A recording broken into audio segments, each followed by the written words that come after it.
Hello बच्चों, let us see this question. Question say that let I equals to integration of 1 by 3 to 3 sine की power 11 x minus 1 by x dx upon x.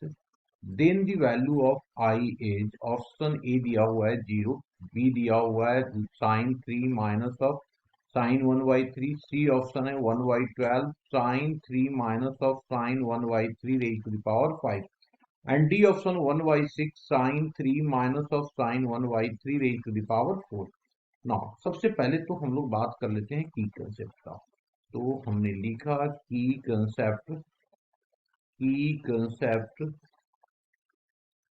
Concept और क्या लेंगे की concept में हम लोग integration of a to b f of x of d of x। ये property होता है माइनस ऑफ, यहाँ लिमिट उल्टा हो जाएगा तो b टू a हो जाएगा और f ऑफ x dx ये होगा ना। अब हम लोग क्वेश्चन पे देखते हैं। क्वेश्चन में हमारे पास जो दिया हुआ है वहां से मूव करते हैं। तो हमारे पास है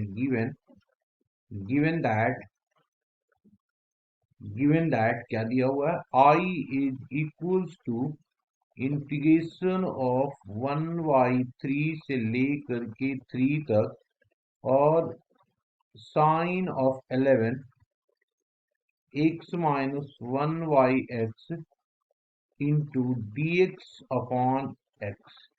ये हमारे पास दिया हुआ। हम लोग अब क्या करते हैं, इसमें पुट करते हैं। पुट किया हम लोगों ने, क्या पुट किया जी, x इज इक्वल्स टू या 1 बाई एक्स, कोई नहीं फर्क होगा, x is equals to 1 by z put कर लेते हैं। तो इसका मतलब क्या हो जाएगा, dx इज इक्वल्स टू हो जाएगा माइनस ऑफ 1 बाई जेड का स्क्वायर ऑफ dz। अब लिमिट की बात अगर करें तो लिमिट क्या हो गया, as x tends to 1 by 3, this implies that z tends to 3 होगा and x tends to 3, तो क्या हो जाएगा, z tends to 1 by 3। तो therefore integration of 1 by 3 I is equal to क्या हो गया, यहाँ पे 3 से स्टार्ट हो जाएगा है ना, नीचे उल्टा हो जाएगा तो लिमिट हो गया हमारे पास नीचे 3 और ऊपर 1 बाई 3।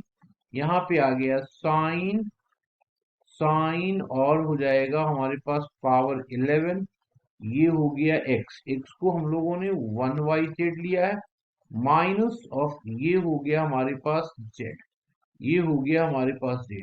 dx की वैल्यू कितनी है, तो dx इज इक्वल्स टू है कितना जी, minus of dz upon Z का स्क्वायर इंटू एक हमारे पास क्या है जी, x है। तो x की वैल्यू कितना हो जाएगा, x is equal to 1 by z, तो यहाँ पे लिख दिया 1 बाई एक्स अपॉन में है ना, तो ऊपर z चला जाएगा, z हमारा ऊपर चला जाएगा है ना। तो ये आ गया हमारे पास z, तो ये z और ये z कैंसिल आउट हो गया, तो ये हमारे पास हो गया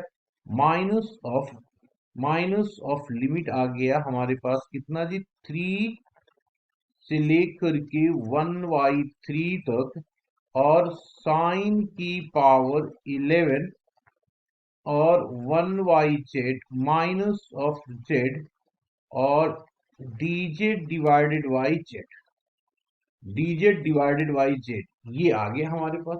अब हम लोग क्या करते हैं, यहाँ पे इसको लिमिट को उल्टा कर देते हैं। इस लिमिट को हम लोगों ने उलट दिया प्रॉपर्टी की कंसेप्ट लगा करके, तो लगा देते हैं की कंसेप्ट। तो दिस इज इक्वल्स टू ये हो जाएगा 1 बाई 3 से लेकर के 3 तक और साइन ऑफ 11, ये हो गया 1 by Z minus of Z dz divided by Z. अब यहाँ पे देखो, अगर मैं माइनस कॉमन ले लूंगा यहाँ पे, तो ये क्या हो जाएगा, देखो ये 1 बाई 3, ये 3, ये हो जाएगा साइन 11। अब मैं क्या बोल रहा था, माइनस कॉमन लिया तो ये हो गया z माइनस 1 बाई जेड और dz अपॉन जेड, तो ये क्या हो गया, sine minus theta, power odd है, तो पावर ऑड होने के कारण क्या हो गया, माइनस बाहर आ जाएगा।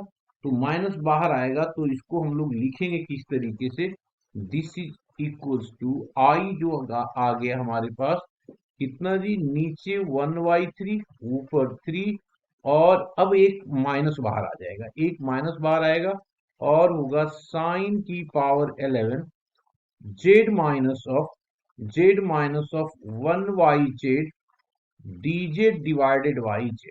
हम लोग जानते हैं, क्या जानते हैं, एक प्रॉपर्टी होता है, वो प्रॉपर्टी ये बताता है कि ये integration of f of x dx limit अगर a टू b है तो ये इक्वल होता है limit a to b f of t dt का। तो इसका मतलब ये इक्वल हो गया x के, क्योंकि x ही दिया हुआ था ना हमारे पास, तो ये x के बराबर हो जाएगा। तो ये आ गया माइनस ऑफ इंटीग्रेशन 1/3 ये हो गया sine of 11 x minus 1/x dx divided by x। इसका मतलब ये क्या हो गया, माइनस ऑफ आई के इक्वल हो गया, इधर तो आई था ही, तो this imply that 2i equals to 0। तो इसका मतलब i कितना हो जाएगा हमारा, i इक्वल्स टू 0 होगा। तो हमारे जो इंटीग्रेशन दिया हुआ था उसका आंसर कितना आ गया, 0, और ऑप्शन कौन पे है, ये option is the correct option. Hope you understood it well, best of luck.